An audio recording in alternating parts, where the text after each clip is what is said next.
Actually நான் trend ஆவேன்னு எனக்கு தெரியாது. நான் ட்ரெண்டுக்காக தொடர்ந்து சொல்றேன், ரீச்க்காக பண்ணல. என்னையே அறியாம எனக்கே தெரியாம வேற ஒரு ஐடியில போஸ்ட் ஆன வீடியோ அது என் ஐடியில போஸ்ட் ஆகல.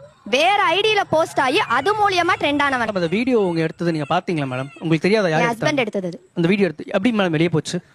மன உளைச்சல் ஆகுது. அந்த வீடியோ வெளிய போனது ஃபர்ஸ்ட் எங்களுக்கு தெரியாது. அது நீங்க ட்ரோல் பண்ணும்போது தான் எங்களுக்கு தெரியும். டிபேட் ஷோ நடந்தது. அதாவது ஒருத்தங்களை ட்ரோல் பண்றவங்க அந்த ட்ரோலால பாதிக்கப்பட்டவங்க.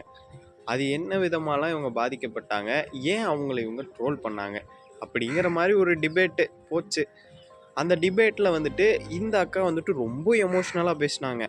எனக்கு வந்துட்டு அந்த வீடியோ தேவையில்லாமல் வெளியே போய் ஏன்னா அது மனதளவில் ரொம்ப பாதிச்சுது, அந்த வீடியோ வெளியே போனதே எனக்கு தெரியாது அப்படின்லாம் சொன்னாங்க. இந்த ட்ரோலுங்கிற ஒரு விஷயம் வந்துட்டு சோஷியல் மீடியா அப்படின்னு வந்துட்டோன்னா சில பேர் நம்மளை ட்ரோல் பண்ணுறது இதெல்லாம் வந்துட்டு சாதாரணமாக நடக்கிறதா. ஆனால் ட்ரோல் பண்ணுறதையும் நான் கரெக்டுன்னு சொல்லலை. அந்த ட்ரோல் வந்துட்டு அப்யூசிவான வேர்ட்ஸ் யூஸ் பண்ணாமல் அதோட பாடி ஷேமிங் பண்ணாமல் இருக்கிற வரைக்கும் அந்த ட்ரோல் ஓகே. இப்படி யாராவது பண்ணி ட்ரோல் பண்ணாங்கன்னா அதை வந்து ஒத்துக்கவே முடியாது.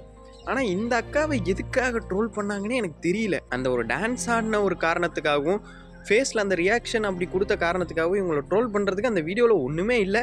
தென் இவங்கள ட்ரோல் பண்ண மாதிரி நான் எந்த வீடியோவும் பார்த்ததில்லை. வீடியோ எப்படி எனக்கு வெளியே போச்சுன்னே தெரியாதுன்னு சொன்னாங்கல்ல, அவங்களே இன்னொரு விஷயம் சொல்லியிருக்காங்க, அதையும் கேளுங்க. அந்த வீடியோ யாராவது ஷேர் பண்ணி விட்டதுங்க யாருன்னு? இல்ல, நான் வந்து என் அக்கௌண்ட்ல ஒரு 6 மந்த்துக்கு முன்னாடியே நான் போட்டிருந்தேன். சரிங்க. அதைய வந்து ஒரு இன்ஸ்டாகிராம் ஐடிக்காரங்க வந்து அந்த வீடியோ கேட்டாங்க என்கிட்ட வந்து, நல்லா இருக்கு கொடுங்க அப்படின்னு. நான் அப்பயும் வந்து இல்லன்னா இந்த மூஞ்சி எல்லாம் பார்க்க முடியாது அப்படின்னு, இல்லைங்க நாங்க பண்ணி தரோம் அப்படின்னாங்க.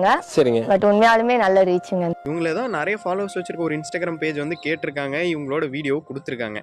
அப்புறம் இங்கே வந்துட்டு இல்லை எனக்கு எப்படி வீடியோ வெளியே போச்சுன்னே தெரியாது, அது ட்ரெண்ட் ஆனதுனால தான் இவ்வளோ பிரச்சனையே. இங்கே வந்து இவ்வளோ எமோஷ்னலாக பேசுறது எப்படி கரெக்டாக இருக்கும்? நீங்கள் தானே தூக்கி கொடுத்தீங்க, இந்தாங்க போஸ்ட் பண்ணிக்கங்க அப்படின்னு சொல்லிட்டு ஒரு இன்ஸ்டாகிராம் பேஜில்.